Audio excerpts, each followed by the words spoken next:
Welcome everyone to the Atomic Cinema Experiment. I am Peter, and joining me as always is Tara.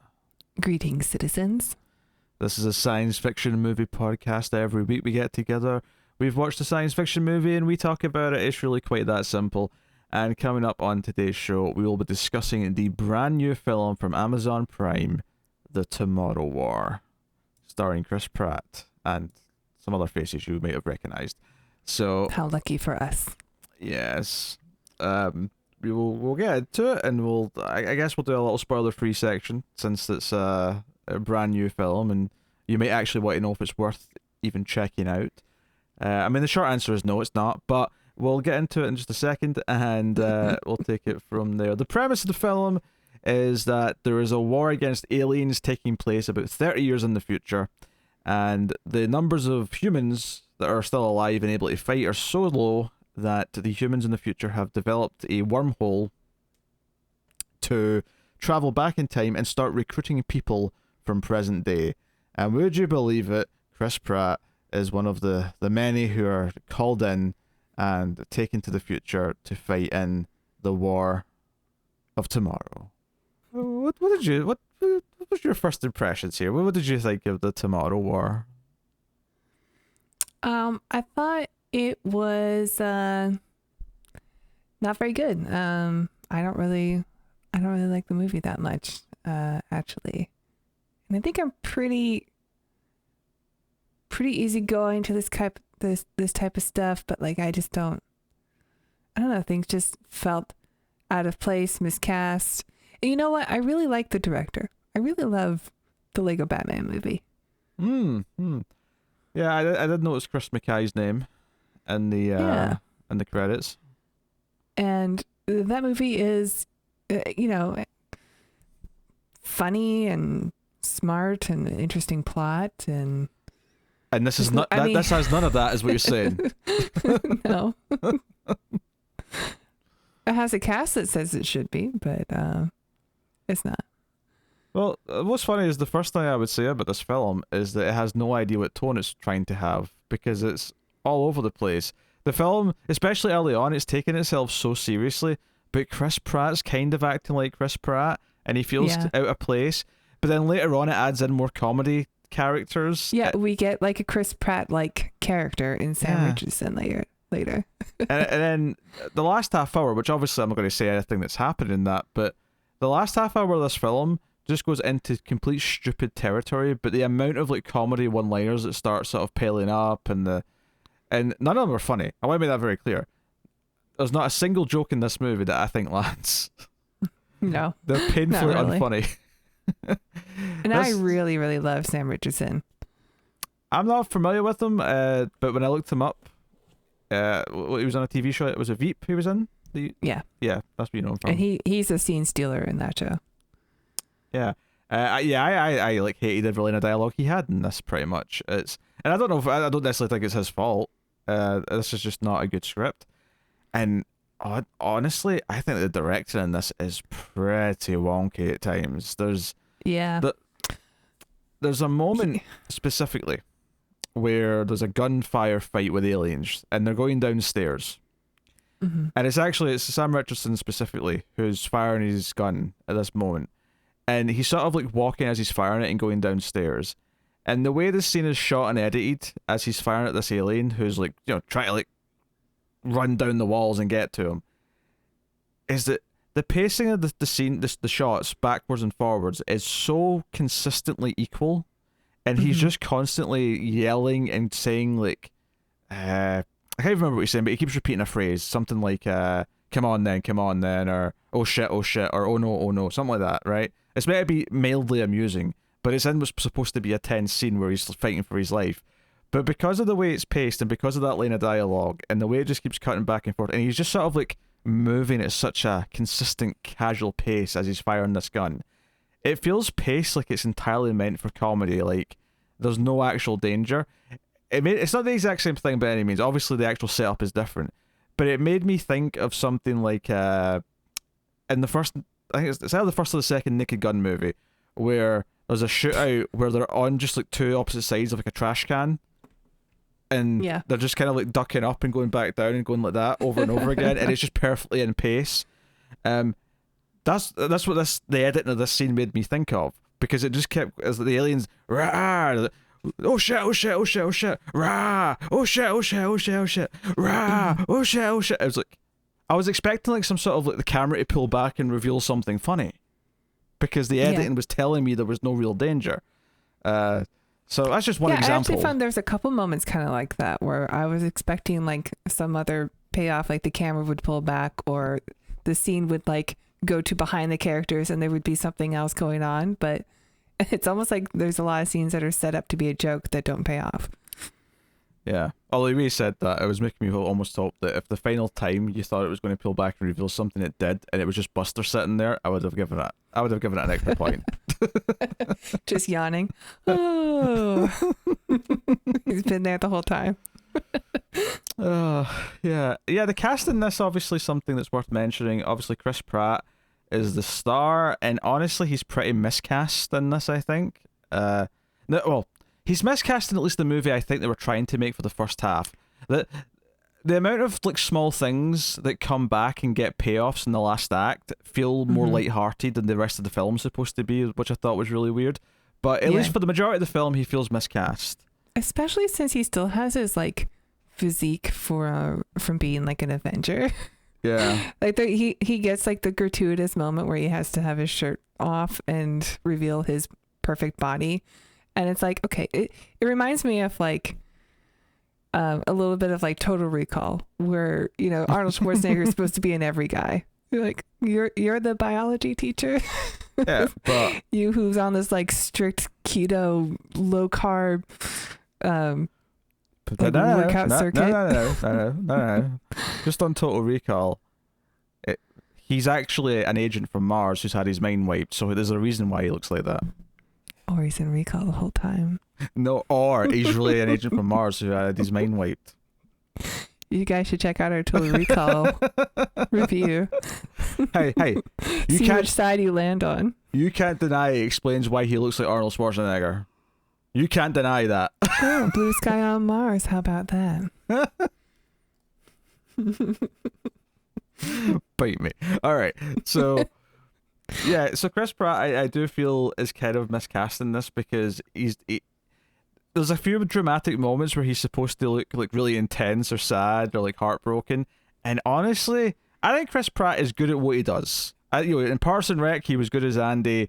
I think he's fine. As Star-Lord, that's definitely his niche. That's definitely where he belongs in terms of. Oh yeah, I agree. Those are really the only roles that I've enjoyed him in. Like I don't really like him. I don't really like his character of Owen in Jurassic World. I think he's one of the weaker parts of that film, but I don't know so much if it's him or if it's just the writing's kind of bad for his character, but I'll take his Owen over this movie though. Like, oh sure, like he's still trying to be quippy and like the lovable rascal. Yes.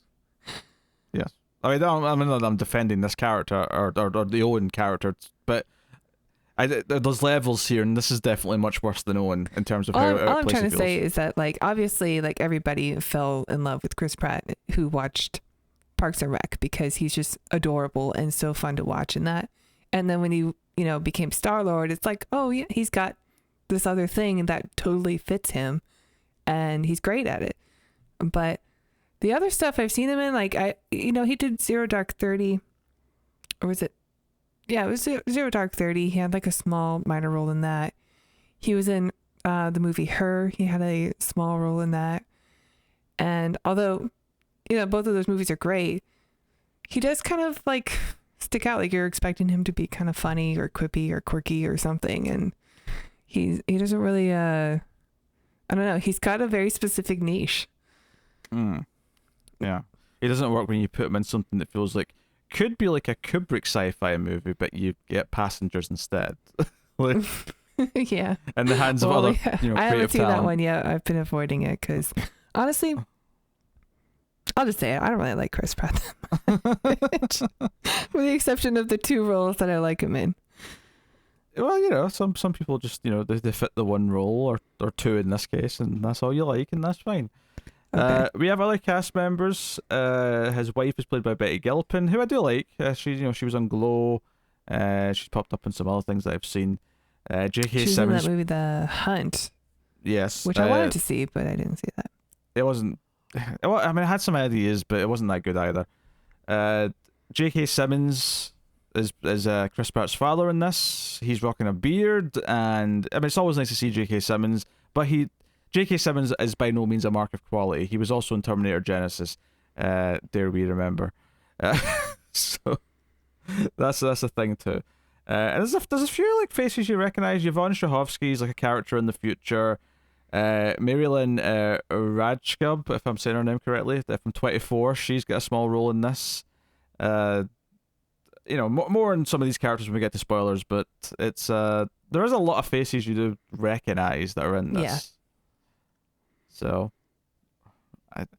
I guess it feels like a real movie in that sense, but I mean, I'm trying to stay away from plot and stuff because I just wanted to save that for spoilers, but I just, I wanted to get across the kind of the cast, the tone, the poor direction.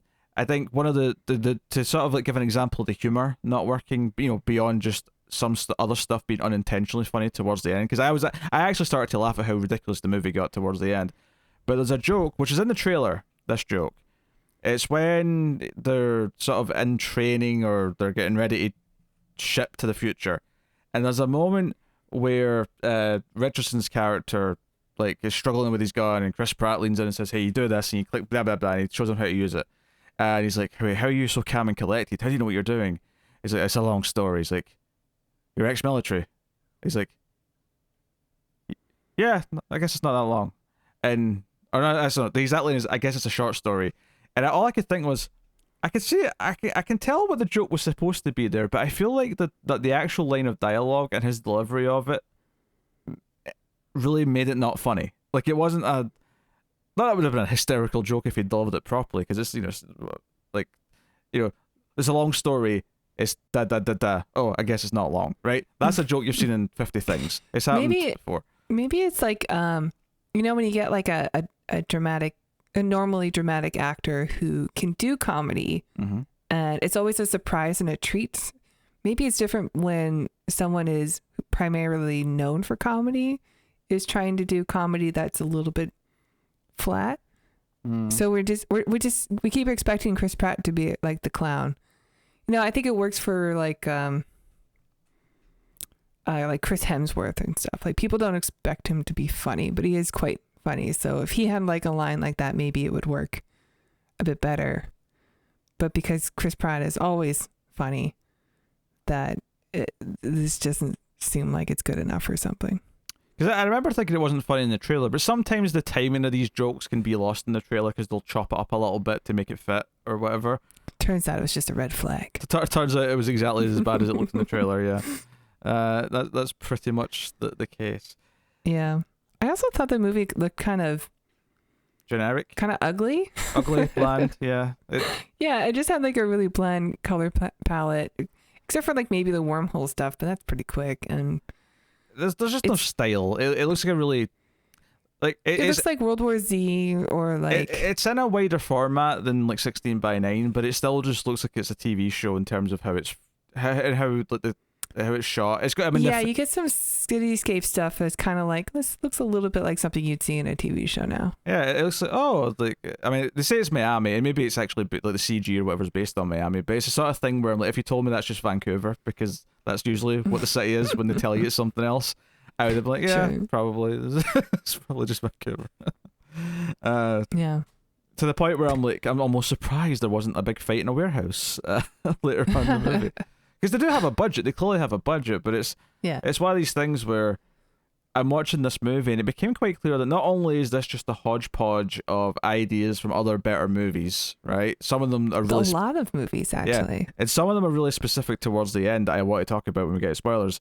Absolutely. But not only do you have that, but even just the look so bland and generic, you have like, okay, here's a very likable cast of actors who most people are fond of from various things, and here's a plot. It feels made by committee. It feels like a room full of executives got out their Who's box. hot right now? We'll get those guys. Yeah, if they got a box out, they filled it with like all the different elements that will make a hit movie, and they ended up with this, and it just feels kind of soulless. And it's funny because science fiction, by its nature, we expect it to maybe have a bit of subtext, maybe say something about something. And earlier on in the film, you actually messaged me and said, "Oh, it's about this." And I'm like, "Oh yeah, I can kind of see that, I guess." But it felt so thin because it wasn't doing much with anything. Like it wasn't like right in the beginning though. It was like hitting all the boxes. But it wasn't really doing much with anything. But it's not until actually quite late on that it suddenly just sort of shoehorns it in like really heavily near the end, and it's like, oh, I guess you are kind of trying to say something about that. But the funny thing is that it's so almost, it's so condescending in how it uses it and patronizing that it almost like it's instead of being like something that's meant to be like here's a metaphor for this topic, instead it feels like, if anything, this might make people not take it seriously because it's been used in a stupid plot. So right, yeah. I want to compare especially it to, with how it ends. Also, like it's just like, so now we don't have to worry about it. Yeah. It doesn't make any sense. I really want to compare it to a really, really famous, really bad movie, but that will spoil what it's about. So yeah, I'm going to say no right now. I also think the aliens looked a lot like the ones from Edge of Tomorrow, like their movement and they have like little squiggly bits that come off of them. Honestly, maybe it's just all aliens that are designed on computer look the same now. No, I don't think it's specifically Edge after two, because at least they're a different color and they have the spikes they shoot. Like it's a little bit different. Yeah. But yeah, they actually have like bullets. Yeah, but in their biology. I think honestly the complaint what you're hitting on here is more that just because it's not just Edge of Tomorrow. There's a lot of CG monsters and aliens that have this kind of feel to how they move, like this kind of big insect or big whatever, like crawling around, and it's, I don't know. I feel like I've seen this exact sense of movement 100 times at this point. Right. So it just looks like other movies then. Yeah. It really does feel like a soulless product that was put through a filter of like focus groups and these are all the things that are hot. People like these in movies. People like this. This is it's like, I don't know. Like sometimes I'll critique in some of the Marvel movies for feeling a little bit like they're off an assembly line, and I do hold that opinion. But this is like the worst case example of that, where it really is just, there's nothing of merit here at all. It's just the elements and nothing else. Yeah. Like, do you think Chris McKay was passionate about this film? Do you think he showed up to set and cared and was like, I'm making a film? No. I don't. I really feel like he felt that way with the Lego Batman, because he was coming off, I know he was like a producer on the Lego movie, and that movie was a surprisingly like really great film.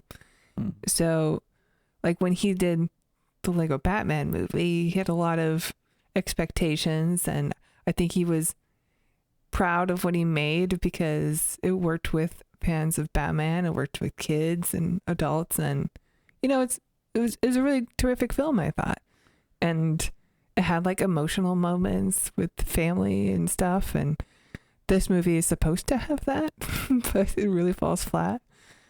I think he just sort of got paid for this. Yeah, it's just so weird. The tone early on is so confusing to me because it feels like it's treating like this really serious thing. Like it feels like devastating. The hints of, because people who go in this war only go for a week and then they come back to the present day, but only like a small percentage actually come back. Those that do, a lot of them are heavily injured. They've lost limbs, whatever. And it's taking it super seriously, and there's this dour tone to everything. But there's a lot of just little character things that feel like they're out of a more light-hearted movie that would be a Marvel movie or would be something else that has room for a bit more of a light-hearted tone with scenes with jokes and whatever. Well, maybe they felt like it's something they need to do now because of Marvel films' success, their formula success, that they have to have that Matrix code in all movies now. And that's a problem because you can feel it. You can feel the it's almost like it's a coward. The movie's a coward. It doesn't want to have a tone. It's just doing everything that's safe, and it's really boring to watch as a result. Yeah, unfortunately. So yeah, I guess we're gonna. I mean, it's not all bad, but like it's definitely disappointing, especially with the message that they're trying to do. And I don't know. It's just, we get good directors. Like, why do they make this made for streaming trash? I don't get it. Well, there's a question that I would have, because I don't think Amazon developed this from scratch. I think Amazon bought the movie. Oh, they bought it. Yeah. I don't know when they bought it. They bought it like. I'm trying to remember, because I remember like covering it in the news. I think Amazon picked it up maybe either right before it started shooting, or maybe it was during shooting or just after shooting. But it wasn't like they bought it when it was all completely done. But it was like at least a thing, like it existed in some form. And it really isn't helping this idea that the stuff that ends up going straight to Netflix or straight to Amazon is probably going to be shit. Like that is kind of a trend that we're seeing with a lot of movies that get picked up by them. It's a dumping ground. It's where, oh, we made a turd, we'll just sell it to Netflix, or in this case Amazon. It is kind of starting to feel like a trend at this point, based on the ones that I've seen. I guess those streaming services are just in such competition with each other that it's all about having the most new things and the most variety, not the quality. Yeah, they get to say we've got a big movie with all these cast members, and then for the weekend it comes out, people will be talking about it on Twitter, and that's like enough for them. People will re-up their subscriptions or something. Yeah. Yeah, if you re-up your subscription for the Tomorrow War, you've made a mistake. You've made a huge mistake. Well, I mean, I'm sure it's no coincidence that even though this is clearly a Christmas movie, it's coming out on Independence Day weekend in America. A movie about aliens with your favorite action hero. I mean, there's one scene set at Christmas. I know, I'm kind of joking, but it opens in Christmas. Yes, it does open on Christmas, but it's, there's a time jump after that, and then, and then a really big time jump in the time travel. So, that goes without saying. Yes. All right. Well, let's get into some spoilers then. So full spoilers from this point on for the Tomorrow War. You have been warned. So, Chris Pratt's character. Let's analyze this character a little bit and talk about the problems with this character. Did it strike you as unlikable at the start of the movie? Because he's in like a phone interview. He's got like a job lined up, and we hear that he's teaching high school biology. He got a degree. He served in the military, whatever. And he's talking to these guys, and they're like, "Hey, you're a good candidate. You've done all these things, but you don't have any experience in the private sector. So I think we're going to go with someone else. We're sorry." And he's getting a little bit heartbroken, and that's fine. That makes sense. But when he comes inside and he sits down in his couch, and his daughter comes up to him, his little 9-year-old daughter comes up, and he obviously teaches her a lot about biology and chemistry, because he keeps testing her and stuff. And she's talking about what she wants to do, and she wants to be the best at things. Because he's watching the football game on TV, and he says they're the best in the world at this. And British football, not American football. Sure, yes. But he basically is sitting saying, "I'm meant to do something special with my life." And I don't know, it came across to me like a little bit entitled.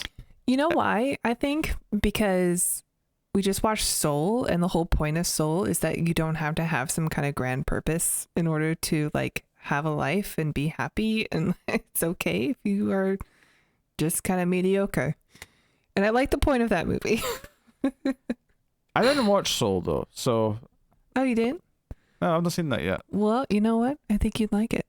I may very well, but if you don't like this characteristic in Chris Pratt, I think you'll like Soul. But I think the important point to take away from that is that that's not an excuse for why I don't like him. That's felt entitled to me on its own. So that's the takeaway here. And I had problems like right away as well. See, as soon as so they sit down, I'm already finding him a little unlikable, because he wants to feel important and do something with his life. I mean, he's a teacher. It's kind of important. It's not enough for him, apparently. He wants to be a superhero. Well, I mean, they don't get paid very much. So, but they're watching this game, and then distortion happens, and this is when the people from the future first arrive. They land in the middle of this game, and I shouldn't be focusing on some sort of weird technical thing like this, but their leader, and not the leader of the whole resistance, which, for the record, we never actually get to meet a leader of the resistance. We don't even know if there is one. It's just kind of vague as to who's in charge of the whole thing. But this woman steps forward and says, "We are from the future." And the first problem I had with this is that there's a sound effect on her voice to show that she's effectively playing over the stadium speakers. She's amplified. Yeah. And all I could think was, how is she mic'd? I did think about that too. I thought, well, maybe they have like some sort of future tech where they can tap into like whatever sound system. I don't know. It's the future. They have time travel technology. I mean, it is a quibble. I know it's a quibble, but I also didn't think her performance was very good. I thought it was kind of weird how she gives this very rushed speech that is basically just there to give us the premise of the movie, and it sounds so unconvincing that I'm like, why? No one would believe you right away. Like, this is nonsense. No one's going to buy this. I mean, I know you just came through a wormhole, and people are going to obviously think there's something spectacular going on, but I don't know. Like, there's almost a more interesting movie in the months it would probably take to convince people that that this is actually real and that there's a war in the future and all the rest of it. Like, there's that wasn't some sort of special effects or something. Yeah. This is when I texted you and I said, "Oh, I think this movie's about climate change," because she's like, "We're fighting in this specific year, not too distant future, and we're fighting against a non-human enemy." And I'm like, okay, it's starting to sound a little bit like climate change, and they're coming back to tell us that we need to get our shit together. Yeah, and then of course there's the debate on TV once we've jumped forward in time where there's like one guy arguing that, oh, this is not our fight, we don't even know if this is going to happen, right? Yeah. And then someone else is saying, yeah, but this is our children, our grandchildren, and they're in this fight. Yeah, it all becomes pretty hammer that is on there. the head. But the problem with that though is that from that point on though, it kind of just like does nothing with it, right? There's and here's the thing. I would say it still comes up. I don't mean for the rest of the movie. I already said earlier that it comes back towards the end. I mean like throughout the film, I was noticing like things that were connecting to it. This time gap. So you've got these people arguing that, oh, this is a war that may not actually happen. That, this is not our fight. It's 30 years in the future, and I'm like, but 30 years, like most people who are alive today are still going to live to see 30 years, right? Not. I mean, obviously, we know that a lot of people get killed in this war, right? So some of them don't quite make it to 30 years, but like they have kids. It's going to do. This is not some figment thing where it's going to be 5 generations before someone feels the effects. So why do you give a shit? This is literally your own children who are going to fight in this war, or possibly grandchildren. The gap. Yeah, is but I think that's enough. like the point, though, right? Because like I don't know how your folks were about it, but like my parents, when I was a kid, used to tell me that it wasn't real because, like they've said before, that things have gone up and down in temperature and it's not a big deal. And like no. So you're conflating real life with the movie. I'm not saying. I'm saying that the concept of the movie, which is a war where there's literally people coming back like injured, and there's all this death that they're witnessing. And I know you're going to say, oh, but that's like the people are ignoring the signs and stuff. I get the metaphor, but it still feels stupid in the movie. Like I'm not arguing that people are ignorant in real life about the actual thing. I'm saying that in the movie, it felt unearned. It felt cheap. It felt hokey. It felt like they just want to have this. To me, this is like, we're going to pick a serious topic and make a sci-fi movie about it, but they didn't. They had an idea about this war in the future, and then they somehow tacked in climate change as a theme, maybe, kind of. I don't think so. I think the climate change theme is throughout the whole film. Like even the fact that like, the people who have to fight it are people who are just civilians. Like we all have to do our part, kind of a deal. And like the young people are the ones that are training the older people. Like there's a lot of themes like throughout the film that I think they're like, okay, we have to hit this point and this point and this point. I mean, I think it's there if you look for it. I think you're giving this movie too much credit. I'm pretty sure that the premise of the movie was we want to make a climate change movie, but we're going to, instead of it being, the actual climate, we're going to make it aliens. No. I think you're crazy. If you think the starting point for this movie was not we want to make a money-making blockbuster, and not this was not someone said I want to make a serious film about climate change. Climate change was the theme that they could fit into their plot. It did not start with that. It did not start with the message. I disagree. I think like there's a lot in this movie throughout the whole thing. No, just because there's a lot though doesn't mean it started with that. Sure, they tailored their script to fit with it, but that doesn't mean that like the core concept of this was that we want to make a big CG-filled blockbuster. That is where this started. It didn't start with I want to make a serious film about climate change. You're absolutely crazy if you think it started with that. Crazy. Well, then I'm absolutely crazy. I think that they wanted to make a blockbuster movie where climate change are aliens. Of course, his wife happens to be a counselor for people who have came back, and they're all just like shell-shocked, and they're all looking like they've seen ghosts, and they're like, oh, it's horrible. I can still hear the clicking. There was clicking. All the clicking. And it's at this point in the movie where we see Chris Pratt at work, because right before he gets the text to like recruit him and draft him in, he's teaching his class and none of them care, and they all get snooty and being like, what's the point? Oh, we're all going to die in 30 years, so who cares if we learn about stuff and get good grades or whatever. We're all dead anyway. And this is kind of the sad thing, is that I'm like, there's a lot to explore with this subject that it's just kind of glossing over in a weird way.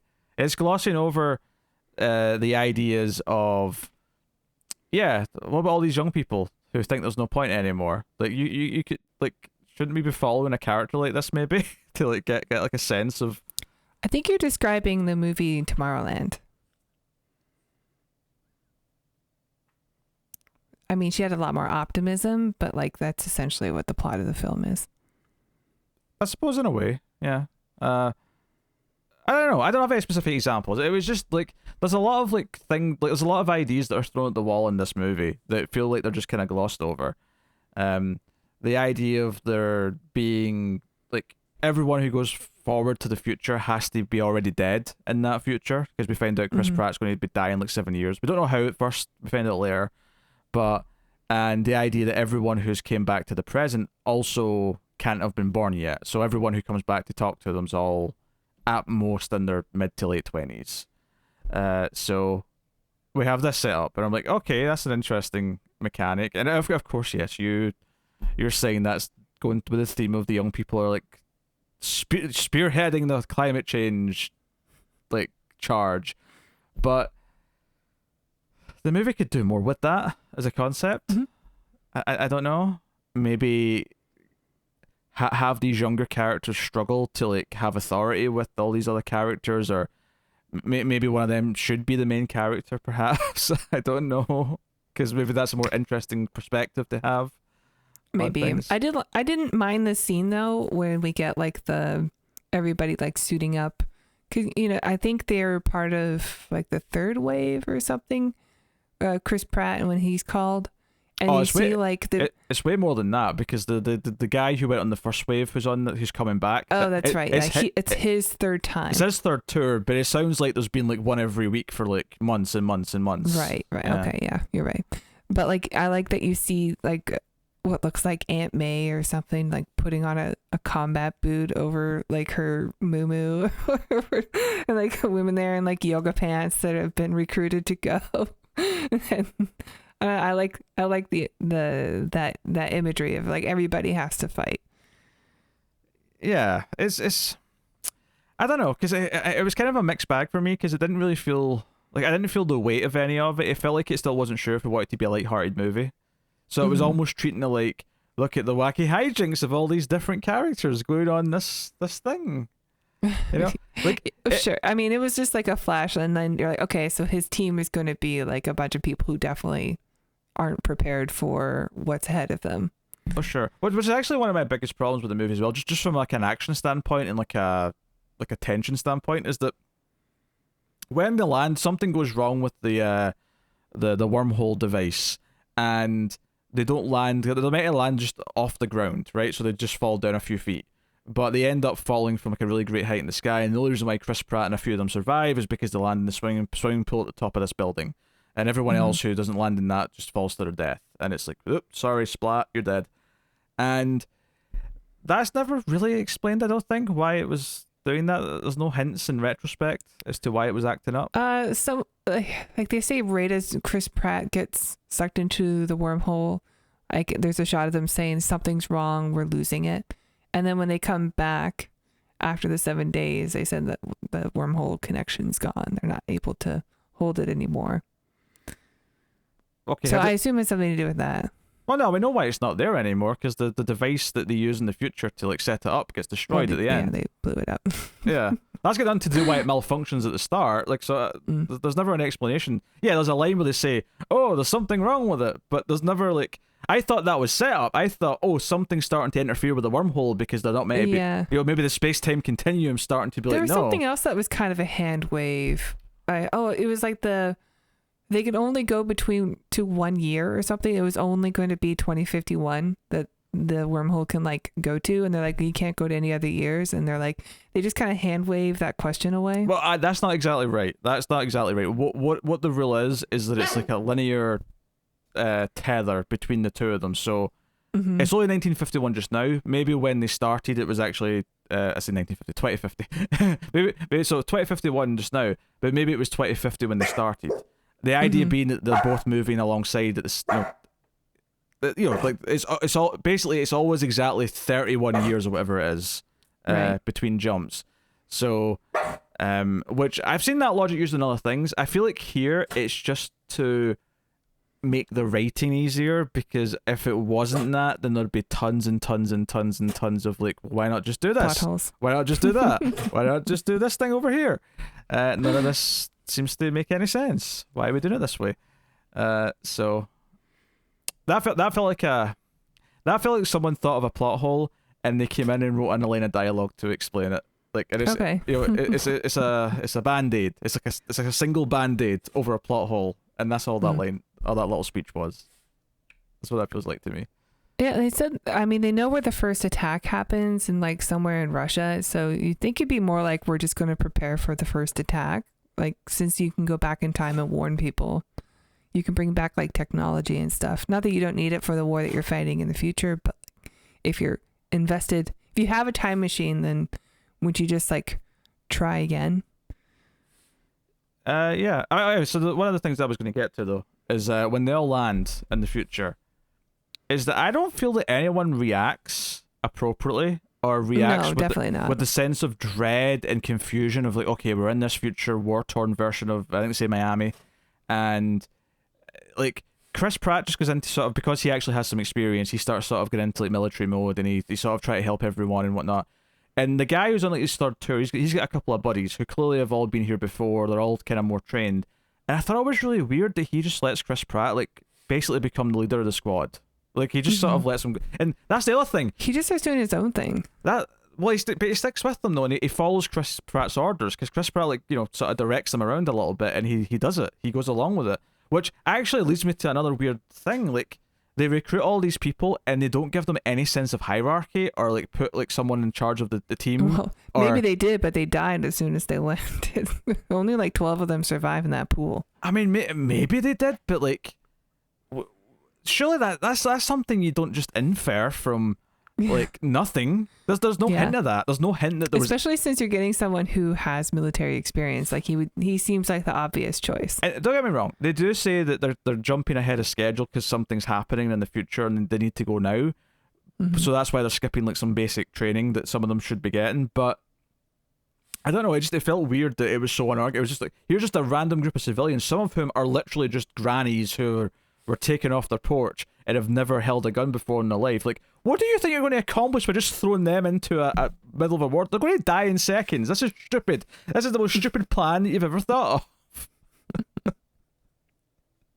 Yeah, it's just a meat grinder. It's just throwing expendable people at them at this point. It's really silly.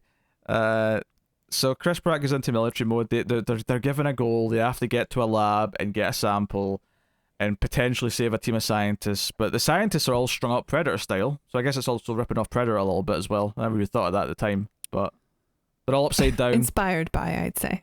Right, Predator. And then, yeah, we get the staircase scene where the aliens attack them properly for the first time. And it is such a dull sequence where you never feel any real threat.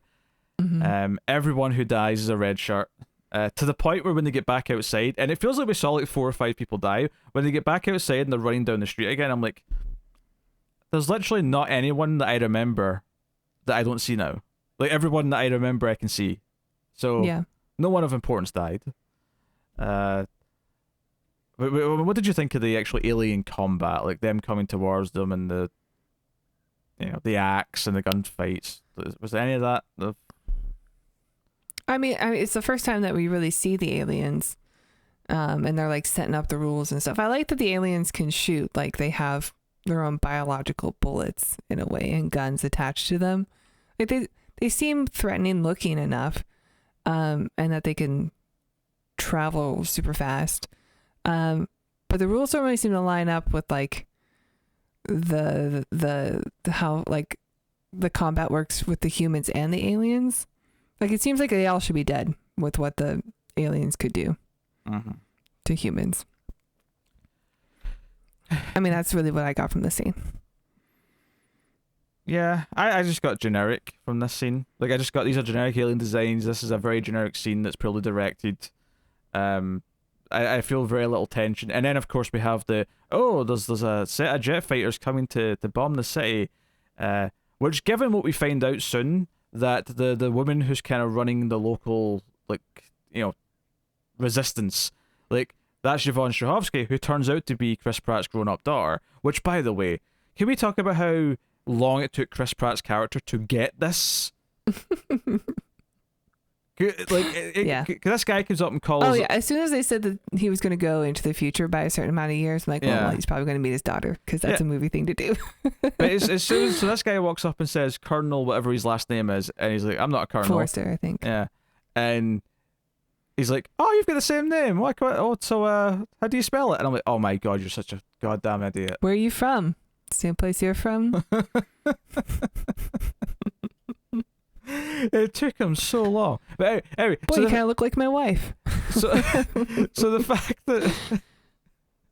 fact that she intentionally wanted him to come forward in this batch, because her plan involves him taking something back to the present day with him. Mm-hmm. Okay, fine. So why did you put him in a situation where he has to run from like fighter jets dropping bombs all over the city? Like, this just seems like a very poorly thought out plan. Oh yeah, definitely. Is that just me? And by the way, so what's her face from 24 has like a weird standoff scene where she says, I'm going to stay back so you can get out when they're running from the aliens just before the fighters come. And she has this scene where she's just standing there yelling as she's firing her a gun. And it all feels a bit silly because she's had like 2 scenes, and the only scene she's had. The sacrifice means nothing. Yeah, the sacrifice means. To us, to the audience, anyway. Yeah, absolutely nothing.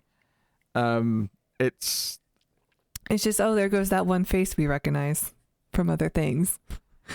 And this is yeah, I guess part of the problem I have with the climate change like theme, which, well, obviously because it's stupid later on when they properly bring it in, because it gets really dumb, but it's the fact that I don't even know if it's okay. So you've got the young generation are leading the charge kind of idea. All right, fine, whatever, but they're not really, I don't know, changing the older generation's mind or anything like that.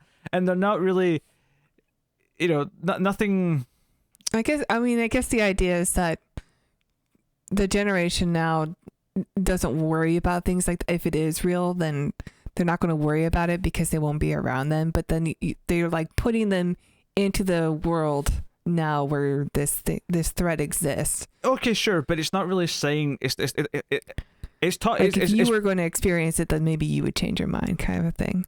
it's bringing up climate change, but I don't think it actually has anything to suggest about how to actually solve it. Well, Especially you shoot it, obviously. especially since the way this movie kind of ultimately solves everything is very much not going to work with climate change. Is there is not one simple solution to that. I think.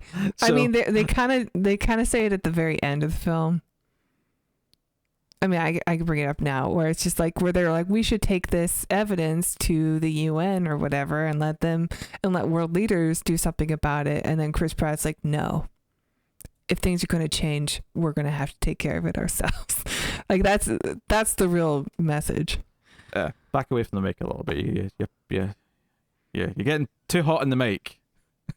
Sorry, I have a degree in this stuff. I get very passionate.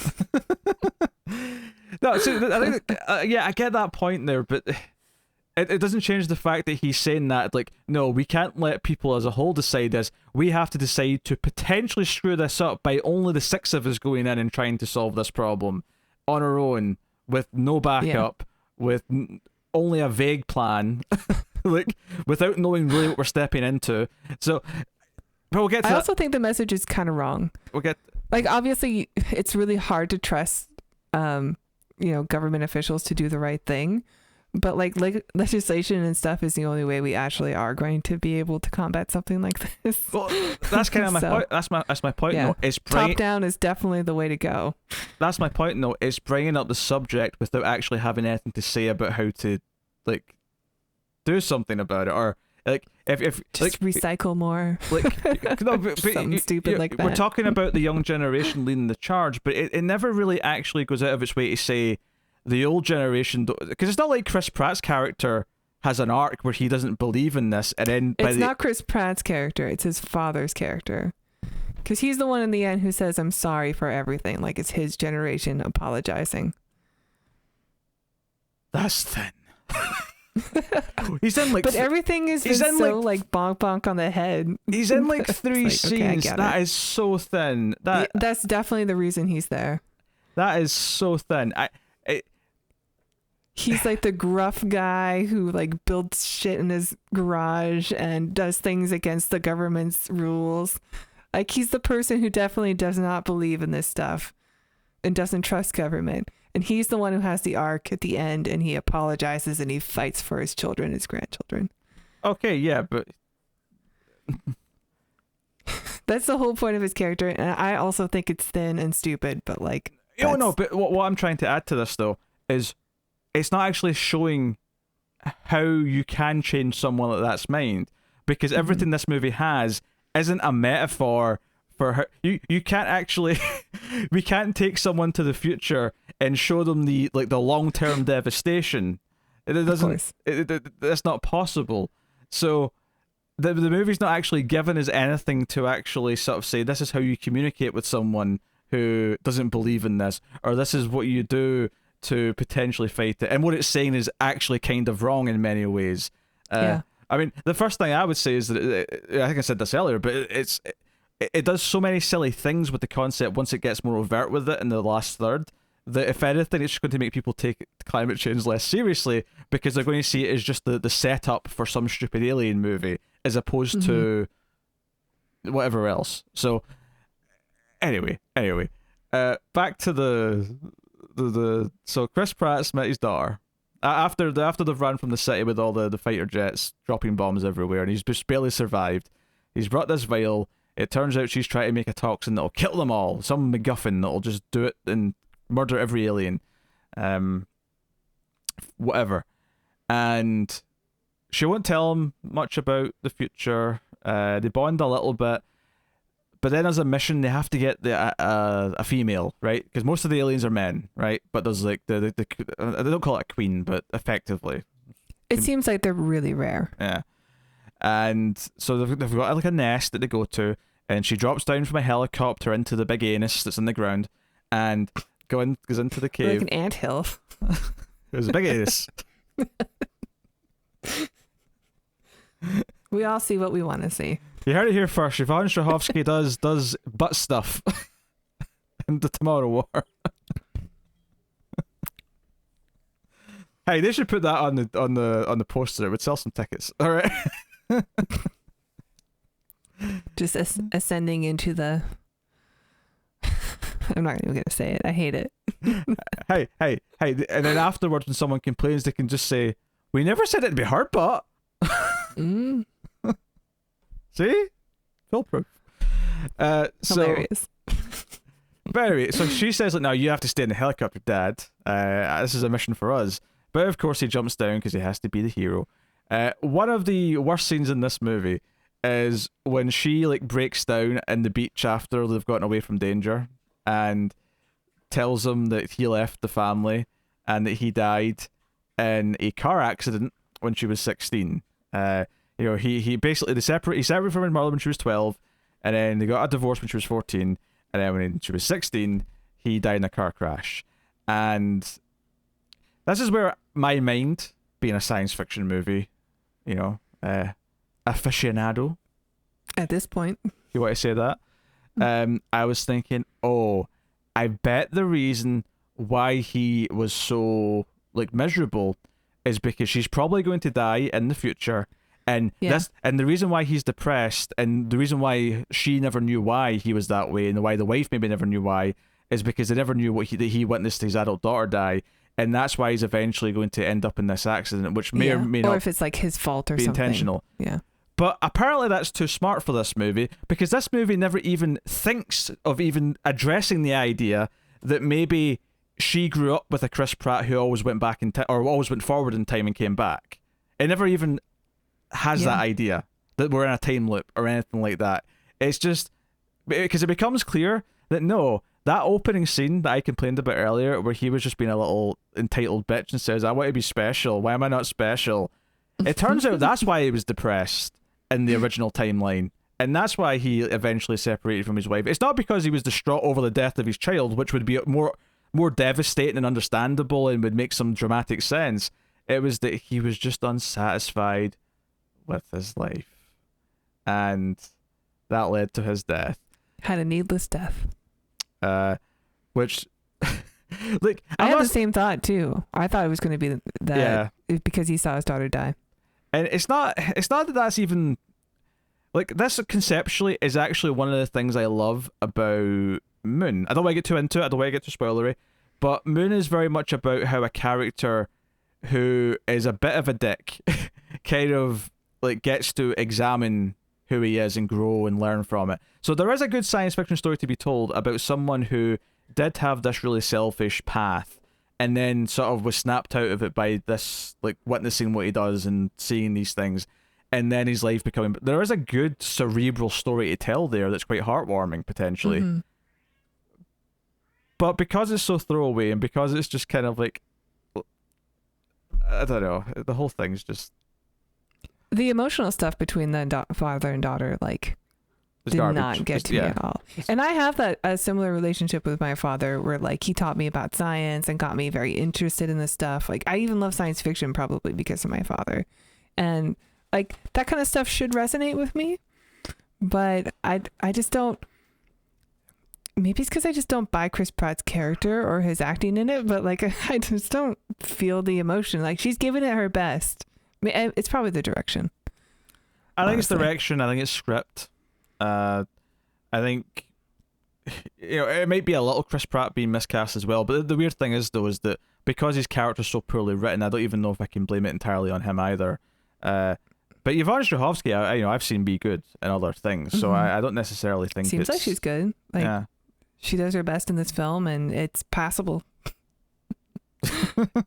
It's one of the better performances in the movie. Give her a gold star. It was passable. But I was a fan of her in Chuck. She's in Handmaid's Tale, and that's a very sort of much darker role that she's getting to play in that. She's kind of a villainous character in that show, for the most part. She's kind of she's like the rich, like 1% housewife effect. Just to explain to someone who's never seen it. I've seen the movie. Sure. The version. So I understand what the role is. She's Serena Joy. Then okay, if you've seen the movie, you'll know what I mean when I say Serena Joy.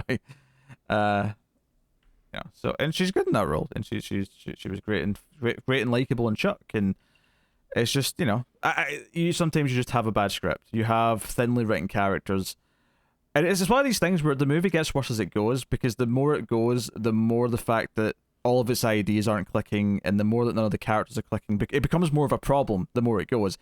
And what really gets me is just like where it goes in the last third, because he actually comes back to the present day about 2/3 in. You know, they have this big scene where they actually get the cure, or not the cure, sorry, the opposite of a cure, the murder weapon. they come up with this thing. It's like, oh, we can't mass produce this here. The reason why she wanted her father there in this batch of people is because he has to take this back and mass produce it in the past, so that they can just immediately win when the aliens show And up. she picks him because she trusts him, because that's her father, even though he left her with a lot of trust issues. Yes. From the sound of it. And can we talk about, so he comes back to the present and he watches her die because the whole building's exploding, and he beams out basically right after she dies. And it's obvious, it's such an obvious time travel thing to do, because he's going to get to save her, because he's going to be able to stop the future from happening, and therefore his little girl will still grow up to be Yvonne Strahovski, but she won't have to live this like hard, awful life. She can just go to MIT, like she said. I almost felt like he was emasculated a little bit when he like said, "Oh, did you go to the university I went to?" And she's like, "No, I went to MIT." He's like, MIT? Oh, Yeah, a little bit like. But kids are supposed to be better than their parents, right? That's the idea. There's a moment there where you could just sort of see in his eyes, like, he thinks his daughter's schlong's bigger than his right now. That's the thought he just had. That's the thought he just had in there. Yeah. So anyway, I think he's still maybe like registering that this is his daughter, because she is so like basically his age. what do you think? There was a moment before he found out where he was thinking, you know what? if I think I'm going to die, I might ask her for Well, they don't really look anything alike, but I mean, Yeah. Betty Gilpin kind of throws that in there at least. I'm like, okay, maybe if they did have kids, that they could look like her. To be fair, I think the casting's all right as far as like. Yeah, I mean, it's fine. I can buy she's Betty Gilpin's daughter. Yeah, I can buy it too. I can buy that. But anyway, so it dodges that. Because this is the thing, in a Chris Pratt movie, it wouldn't have been that unexpected for him to try and hit on her, and then have her like sort of go, "Oh no, don't Lorraine McFly me, please. I'm your daughter. Stop it." That might have been comedy that worked, even though it would have been icky. Yeah. For I sure. mean, it works in Back to the Future, and it is icky. Well, yeah, but I mean, Marty McFly in that movie reacts appropriately. He reacts. Horrified. Yeah, he's backing away like he's seeing like he's backing away more than Chris Pratt backs away from the aliens in this movie. He's like, oh god, oh no. Even Lorraine has the appropriate response of feels like I'm kissing my brother. Ah, how close she is. Not quite there, but very close. Something's wrong. It's almost like my same DNA is bouncing back at me. There's something just not right. Nature's trying to tell me something. That's weird. I should be feeling tingles, and yet it's like someone just turned on the vacuum. We haven't actually reviewed those movies yet. We should save the rest. Oh yeah. Oh, it will come. Don't worry. The 4-hour epic that is the Back to the Future review is coming. That episode is cursed, so it's why you don't have it yet. It's gonna happen. I actually just got them all in 4K like a few weeks ago, so they're all there. They're primed. They're ready to go. We'll talk about it. I'm pumped. Anyway, at least we're having fun making fun of this movie, all right? Let's get to the last act. Okay, yes. So My cat's got crazy zoomies right now. I did want to complain about something. So he comes home. They hug him. He's brought the vial back, and they are producing it somewhat. You know, he gives it to the young leader of the present day resistance here, because this thing, they're cut off from the future, but there is this squad of people who are there to recruit people who are like sort of stuck here in present day, And they haven't been born yet, so I guess it's all right. And he goes home, and he sits with his daughter. He's horrified to look at her because he just watched her die in the future, and and it's after she falls asleep that he sits down with his wife, with Betty Gilpin, and says, "I met her, and she was amazing. I know, Foxy, and she was this smart, intelligent. She was going to save the world, and she died." And then they start talking about, okay, this is where they first appeared. When did they first appear? They first appeared in northern Russia. And they start discussing about, oh, okay, so, but they never found like a ship or something, right? They never like saw any like impact. And it's like, do you know what? It'd have been nice if someone had even referenced any of this earlier in the film. Did you not think it was? This is not even my main complaint for the scene. I didn't remember if they did talk about it. I don't think they did. This is genuinely the first time, and I'm not saying they should have mentioned all these details already, but it felt really. The movie's already so long, so if they felt like they needed to cut it out to save time, then I'm grateful. But this is more important than some of the stuff we did get. Like, like the idea that they only just bring up like where they first showed up and like when, but then the fact that they go one step further and they're like, hey, they never found a ship. And of course, much like the scene where he didn't realize that he was talking to his daughter, I'm sitting going, it's because they were already here. They were in the ice. It's like The Thing. Just get to the conclusion. Or like War of the Worlds. It's just so weird they didn't mention any of this. Like we never heard about when they first appeared, where they first appeared, how they first appeared. It's one of those things where I wasn't really thinking about it, and then they just started talking about it in this scene, and they said, yeah, it was like northern Russia, and I'm like, do you know, it's kind of weird that wasn't kind of in like the sizzle intro part where they were doing all the exposition. It's kind of odd that wasn't mentioned. And like you said earlier, it's weird that part of the plan wasn't to like prepare for that like first encounter. Like maybe they can be ready and so on and so on. But anyway, the big problem I have with this scene is that what no one's like considered what these two like. Betty Gilpin and Chris Pratt in this scene come up on their own with the theory that they were already here, that they were in the ice the whole time, and they dug their way out for some reason in 2050 or whatever it is.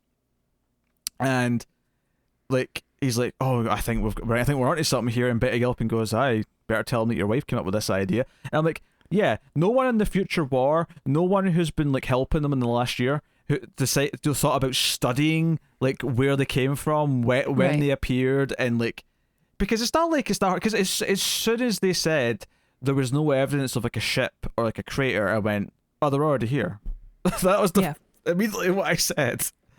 There's a ton of sci-fi movies that have already explained this to us. Yes. I mean, we know they're in ice because there's a volcano expert in Chris Pratt's high school biology class for some reason, and he is the key to figuring out where they are specifically in Antarctica.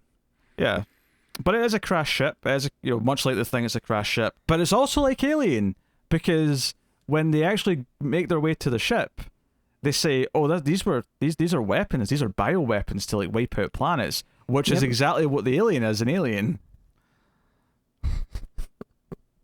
Yeah, you're right. I thought of that too. Yeah.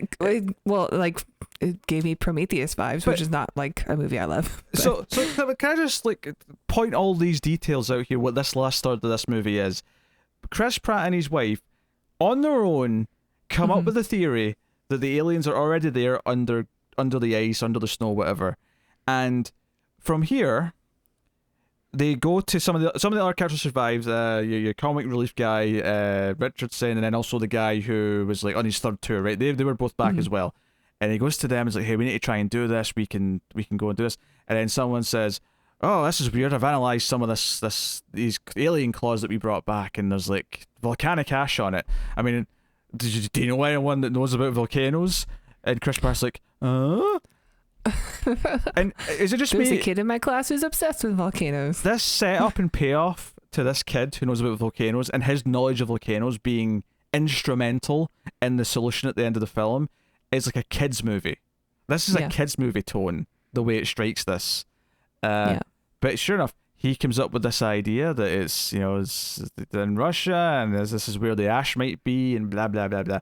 And then he goes to his crazy conspiracy theory father, who has access to planes, so they can stealthily fly into Russia.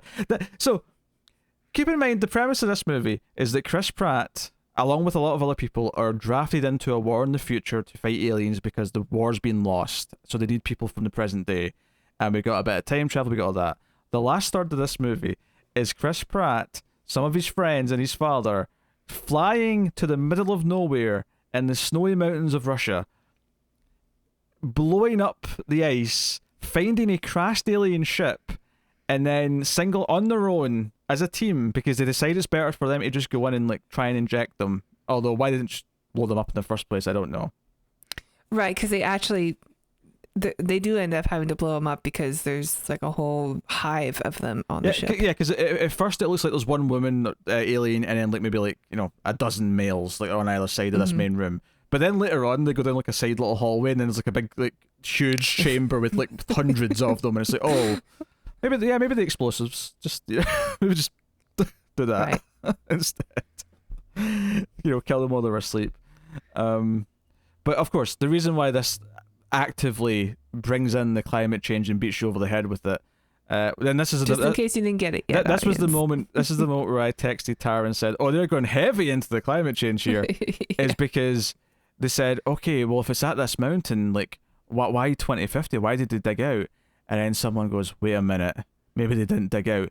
Check the melting graph. Like, how much is that ice going to thaw over the next 30 years?" And I'm like, holy shit. The reason why the aliens wake up is because of literal climate change. Do you remember when we watched the original Blob movie? And I'm going to spoil the ending of the Blob.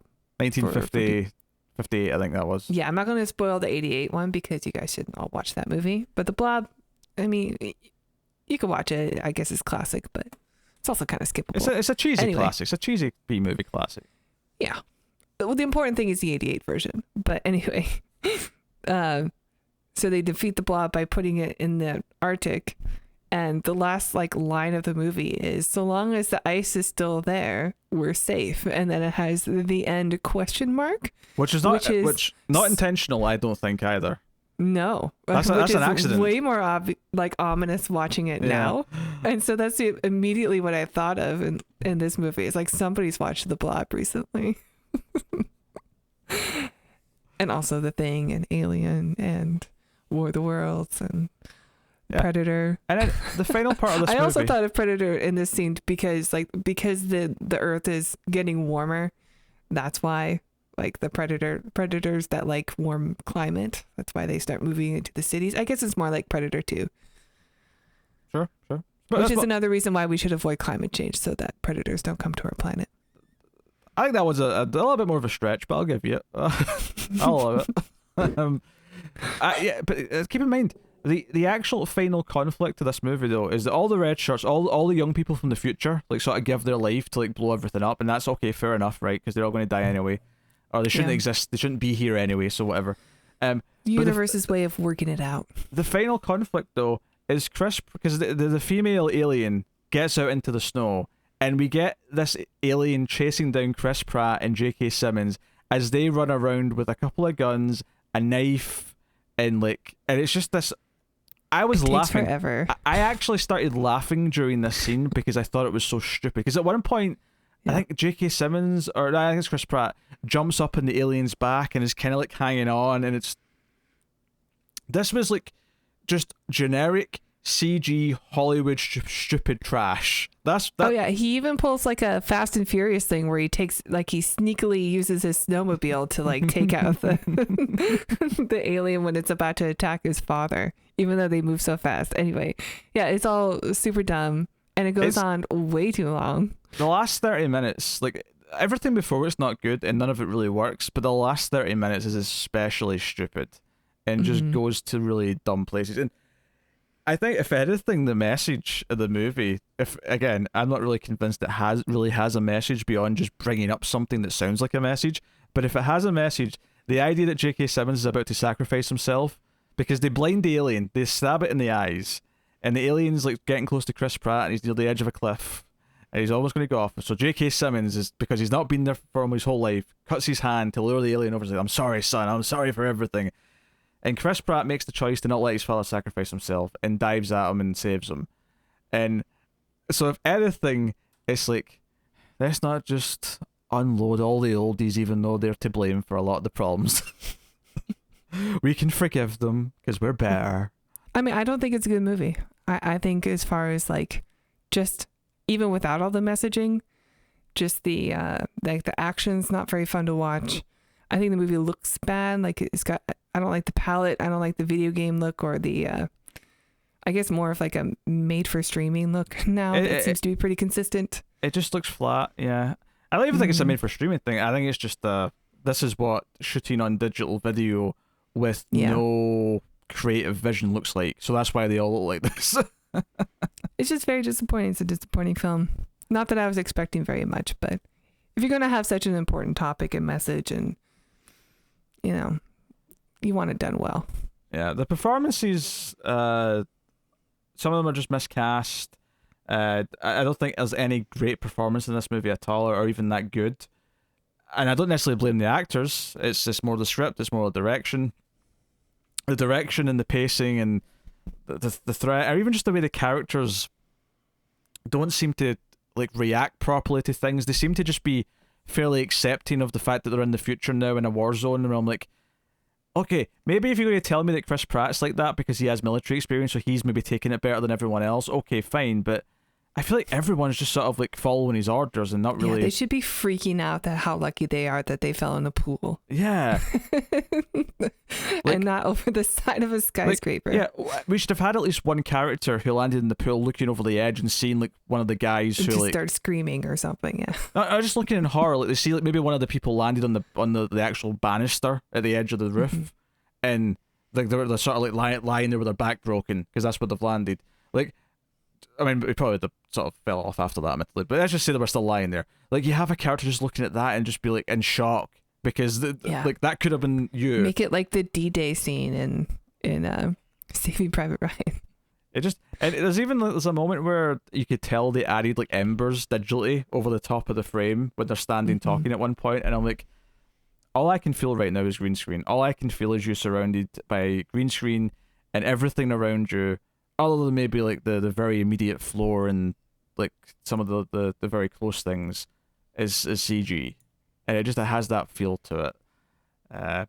So it does feel, don't get me wrong, it does feel like a proper big budget movie comparatively, but it still has a lot of the tell signs of something that's very uninspired in terms of how it's shot and just kind of this is the bare minimum. This is just the shit it out and it'll do standard of Hollywood.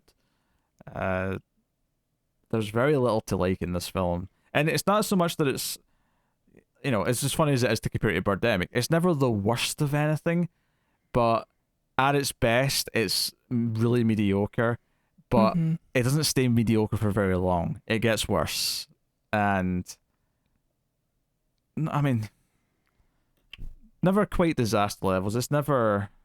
No, I wouldn't say so. I wouldn't say it's like really hard to watch. I just don't think it's a very good movie, and it's like there's still some things in it that it looks like a Hollywood movie. I feel like I want to finish my point, but I'm not going to because ultimately I don't know how to end it, and my number that I'm about to give will probably end it better than any sentence that I could think of. So Tara, would you like to rate The Tomorrow War out of 10? I'm gonna give it a 4, which I think maybe is a bit generous, but like it's definitely like a passable blockbuster movie that I'm sure some people will get a lot of enjoyment from.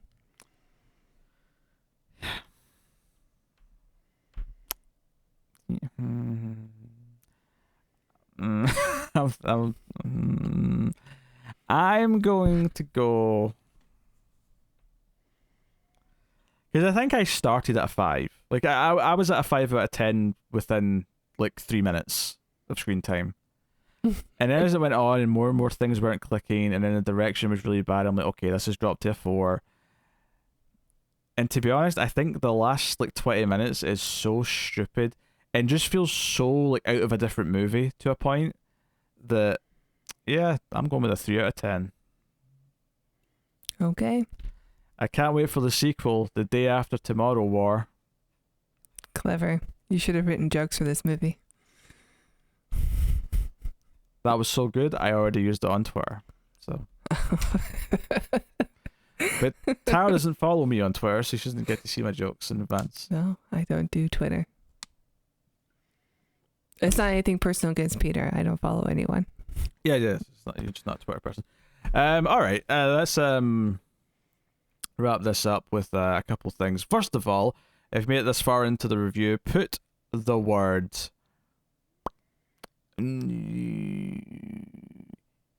Edge of Tomorrow War. No? Sure. Edge of Tomorrow War 2 : The Day After Tomorrow War. Any combination of that into the comments if you've made it this far. Please do like and subscribe, of course. Those help on YouTube a lot. That is how YouTube gauges success, especially now that we've moved over to the dedicated Mail of Us Movies channel. It would be very useful and helpful if you did so. So we always appreciate it. Tara's going to post for the thumbnail, so get that mic out of there. I can't wait. I can't wait to see how she gets her opinion across in this facial expression. Okay. Five. I look at 5 for this. 3, 2, 1, pause.